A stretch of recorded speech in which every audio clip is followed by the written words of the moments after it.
Mendoan,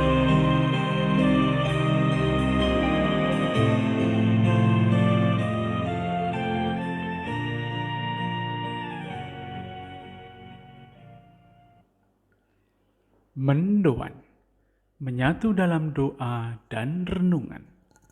Dari Katedral Kristus Raja Purwokerto, Selasa, 8 Desember 2020 bersama saya, Romo Giovanni Dodi Kurnianto. Saudara-saudari yang terkasih, salam sehat berkah dalam.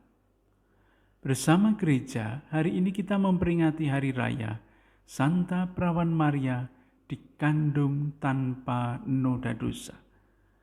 Mari kita renungkan sabda Tuhan dari Injil Lukas, bab 1 ayat 26 sampai 38. Kita siapkan hati kita untuk mendengarkan sabda Tuhan. Dalam nama Bapa dan Putra dan Roh Kudus. Amin. Tuhan bersamamu dan bersama rohmu. Inilah Injil Yesus Kristus menurut Lukas. Dimuliakanlah Tuhan. Dalam bulan yang ke-6 Allah mengutus malaikat Gabriel ke sebuah kota di Galilea bernama Nazaret, kepada seorang perawan yang bertunangan dengan seorang bernama Yusuf dari keluarga Daud. Nama perawan itu Maria. Ketika masuk ke rumah Maria, malaikat itu berkata, "Salam, hai engkau yang dikaruniai, Tuhan menyertai engkau." Maria terkejut mendengar perkataan itu lalu bertanya di dalam hatinya, "Apakah arti salam itu?" Kata malaikat itu kepadanya, "Jangan takut, hai Maria, sebab engkau beroleh kasih karunia di hadapan Allah. Sesungguhnya engkau akan mengandung dan akan melahirkan seorang anak laki-laki, dan hendaklah engkau menamai dia Yesus. Ia akan menjadi besar dan akan disebut Anak Allah yang Maha Tinggi. Dan Tuhan Allah akan mengaruniakan kepadanya tahta Daud, bapa leluhurnya. Ia akan menjadi raja atas kaum keturunan Yakub sampai selama-lamanya. Dan kerajaannya tidak akan berkesudahan." Kata Maria kepada malaikat itu, "Bagaimana hal itu mungkin terjadi karena aku tidak bersuami?" Jawab malaikat itu kepadanya, "Roh Kudus akan turun atasmu, dan kuasa Allah yang Maha Tinggi akan menaungi engkau. Sebab itu anak yang akan kau lahirkan itu akan disebut kudus, Anak Allah.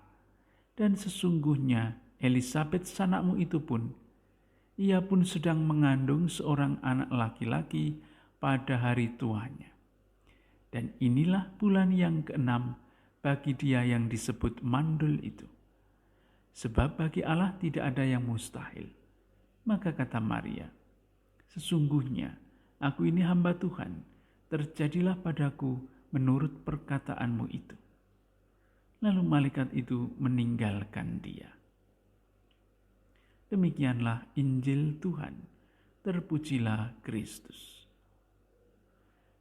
Nenek Tini itu nenek yang tangguh. Begitu kesan anak cucunya saat misa peringatan 1000 hari meninggalnya Nenek Tini. Nenek Tini adalah istri dari kakek Tono. Lengkapnya Nenek Saptini dan kakek Saptono. 1000 hari yang lalu Nenek Saptini dipanggil Tuhan. Banyak kesan mendalam tersimpan di hati anak cucunya. Nenek Tini itu orang yang tidak banyak mengeluh, meski awal-awal kehidupannya dihadapkan pada banyak kesulitan. Begitu cucunya melanjutkan. Anak yang lain menimpali, ya, terutama kesulitan ekonomi. Semua kesulitan diterima dan dilewatinya tanpa banyak mengeluh, sehingga nenek adalah pribadi yang tangguh di hadapan kami semua. Saudara-saudara, hari ini kita merayakan Hari Raya Santa Perawan Maria dikandung tanpa noda dosa. Gereja percaya Maria dibebaskan dari belenggu dosa asal sejak kelahirannya karena dia adalah pilihan Allah. Dan benar, karena merasa dipilih oleh Allah, dia pun memiliki ketaatan yang total kepada Allah. Meski sulit, dia bersedia menjadi perantara lahirnya Sang Juru Selamat ke dunia. Maria, gadis pilihan Allah pun tumbuh menjadi pribadi yang tangguh seperti Nenek Tini, karena dia mau menerima dan melewati kesulitan demi kesulitan. Aku ini hamba Tuhan, terjadilah padaku menurut perkataanmu. Marilah berdoa. Tuhan, ajarilah kami untuk belajar seperti Bunda kami Maria. Ajarilah kami untuk percaya dan tidak mudah mengeluh menghadapi kesulitan-kesulitan di dalam hidup kami, sehingga kami tumbuh menjadi pribadi-pribadi yang tangguh. Tuhan bersamamu dan bersama rohmu. Semoga kita semua orang-orang yang kita doakan hari ini, keluarga kita, sanak saudara kita, dimanapun mereka berada, dan seluruh aktivitas kita hari ini diberkati oleh Allah yang Maha Kasih, Bapa, Putra, dan Roh Kudus. Amin. Selamat beraktivitas, Tuhan memberkati. Salam mendoan.